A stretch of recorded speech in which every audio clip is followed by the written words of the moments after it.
2월 12일 오늘 만나 성경 말씀은 요한복음 4장 49절에서 53절 말씀입니다. 그 신하가 예수께 간청하였다. 선생님, 내 아이가 죽기 전에 내려와 주십시오. 예수께서 말씀하셨다. 돌아가거라. 내 아들이 살 것이다. 그는 예수께서 자신에게 하신 말씀을 믿고 떠나갔다. 그가 내려가는 도중에 종들이 마중 나와 그 아이가 살았다고 보고하였다. 그가 종들에게 아이가 낳게 된 때를 물어보니 어제 오후 1시에 열기가 떨어졌습니다 하고 종들이 대답하였다. 아이의 아버지는 그때가 예수께서 그에게 내 아들이 살 것이다 하고 말씀하신 바로 그 시각인 것을 알았다. 그래서 그와 그의 온 집안이 함께 예수를 믿었다. 아멘. 오늘 만나로 만나주시는 하나님을 기대합니다. 우리는 대개 결과가 눈에 보이고 상황이 분명해지며 손에 잡히는 증거가 있을 때 믿고 순종하려는 경향이 있습니다. 그러나 믿음은 모든 것을 완벽히 이해했을 때 시작되는 것이 아니라 하나님의 말씀을 붙들고 나아가기로 결단하는 그 순간에 비로소 시작됩니다. 확실한 결과가 보이기 전이라도 말씀에 의지하여 먼저 순종하는 것, 그것이 성경이 말하는 믿음의 본질입니다. 오늘 본문이 그 예라 할 수 있는데요. 왕의 신하는 죽어가는 아들이 죽기 전에 내려와서 살려달라고 예수님께 간청합니다. 이는 직접 보아야 안심하는 조건적이고 인간적인 믿음의 모습입니다. 그러나 예수님은 함께 가시거나 표적을 보여주지 않으시고 단지 말씀만 하십니다. 돌아가거라, 내 아들이 살 것이다. 성경은 그가 예수께서 자기에게 하신 말씀을 믿고 떠나갔다라고 기록합니다. 여기서 믿고에 해당하는 헬라어 에피스투세는 단순한 감정적 확신이 아니라 신뢰하다, 의탁하다라는 뜻입니다. 상황은 여전히 변하지 않았고 아이는 집에 있으며 생사는 알 수 없는 상태였습니다. 그럼에도 그는 아무 증거도 없는 말씀에 순종하여 길을 떠납니다. 이해한 후에 움직인 것이 아니라 떠나는 그 순간이 바로 믿음의 시작이었습니다. 내려가는 길에 그는 종들을 만나 아들이 살았다는 소식을 듣고 병이 나은 시각을 묻습니다. 어제 오후 1시였습니다. 성경은 바로 그 시각이 예수께서 내 아들이 살 것이다 라고 말씀하신 때임을 아이의 아버지가 깨달았다고 기록합니다. 여기서 알았다에 해당하는 헬라어 에고는 단순한 사실 확인이 아니라 사건의 의미를 깊이 깨닫는 알을 뜻합니다. 그는 그제야 아들의 회복이 우연이 아니라 예수님의 말씀이 선포된 그 순간부터 이미 역사하고 있었음을 깨달았습니다.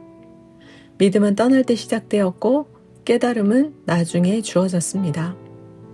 사랑하는 성도 여러분, 믿음은 충분한 설명과 결과를 확인한 뒤에 걷는 확신이 아니라 보이지 않는 말씀에 자신을 던지는 존재의 결단입니다.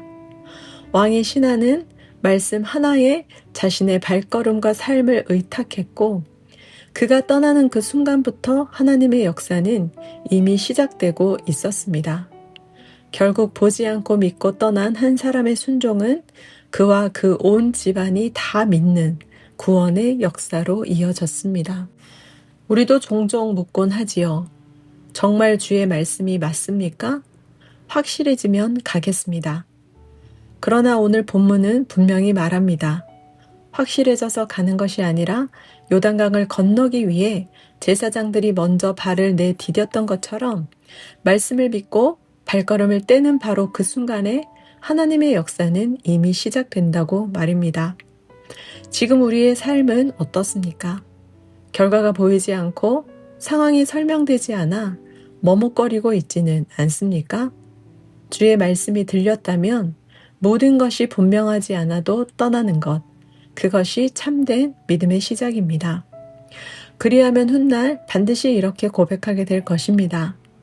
내가 순종하며 떠난 바로 그 시각에 주님은 이미 일하고 계셨구나. 왕의 신하가 주님의 말씀을 믿고 떠났던 그때가 곧 하나님께서 정하신 때였음을 기억합시다. 이제 더 이상 확인을 기다리며 머뭇거리지 말고 말씀을 신뢰하며 기꺼이 떠나는 믿음을 선택합시다. 그 결단 위에 이미 시작된 하나님의 구원 역사가 우리의 삶과 가정 가운데 분명히 드러날 것입니다. 오늘도 믿음의 걸음을 내딛는 가운데 하나님의 때를 경험하는 높은 뜻 사람 되시길 축원합니다. 아멘. 기도하겠습니다. 하나님의 때에 하나님의 방법으로 일하시는 하나님, 확실한 증거를 기다리기보다 보이지 않는 말씀에 인생을 의탁하는 결단의 믿음을 주옵소서. 비록 상황은 설명되지 않아도 말씀의 의지에 발걸음을 떼게 하시고 내가 순종하며 떠난 그 순간 이미 하나님의 역사는 시작되었음을 믿게 하옵소서. 그리하여 나의 결단이 온 집안을 살리는 구원의 역사가 되게 하시며 동행하는 주님의 때를 삶으로 증명하게 하옵소서. 임마누엘의 구주 예수님의 이름으로 기도합니다. 아멘. 두 가지 제목으로 기도하겠습니다. 첫째, 주신 말씀을 기억하며 기도합시다. 보이는 결과와 증거를 기다리기보다 오직 주의 말씀에 의지하여 오늘 삶의 자리에서 믿음의 발걸음을 먼저 떼게 하옵소서. 둘째, 사회의 선교와 환경 선교를 위해 기도합시다. 사회와 환경의 회복을 위해 지금 내가 할 수 있는 작은 실천의 발걸음을 먼저 떼어 하나님의 구원 역사를 시작하게 하옵소서. 다 함께 기도하신 후에 개인 기도 하겠습니다.